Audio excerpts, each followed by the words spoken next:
హిందూ గ్రంథాల ప్రకారం ఆదివారం భాస్కరునికి అంకితం చేయబడింది. ఈ రోజున సూర్య భగవానునికి ఆర్ఘ్యం సమర్పించడం ద్వారా జీవితంలో అన్ని సమస్యలు తొలగిపోతాయి. సూర్యదేవుడు మనకు ప్రత్యక్షంగా కనిపించే దేవుడని, ప్రతి యుగంలో భాస్కరుడు ఉన్నారని చెప్తారు. ఆరోగ్యాన్ని ఇచ్చే సూర్య భగవానుని సూర్యోదయ సమయంలో పూజించడం అత్యంత ఫలవంతం. అదేవిధంగా ఆదివారం సాయంత్రం కొన్ని ప్రత్యేకమైన చర్యలు తీసుకోవడం ద్వారా జీవితంలో డబ్బుకి కొరత ఉండదు.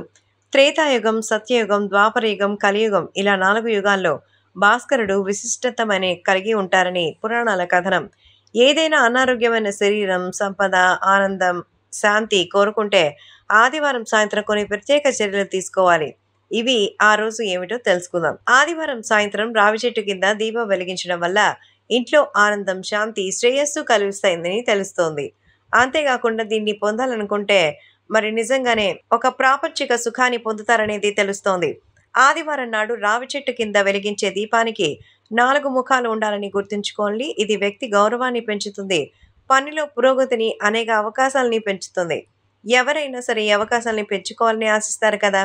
ఇప్పుడు వ్యాపారంలో డబ్బులు ఎదుర్కొంటూ ఉంటే వ్యాపారంలో శనీశ్వరుని ఆరాధించడం వల్ల వ్యాపారంలో లాభం చేకూరుతుందని విశ్వాసం.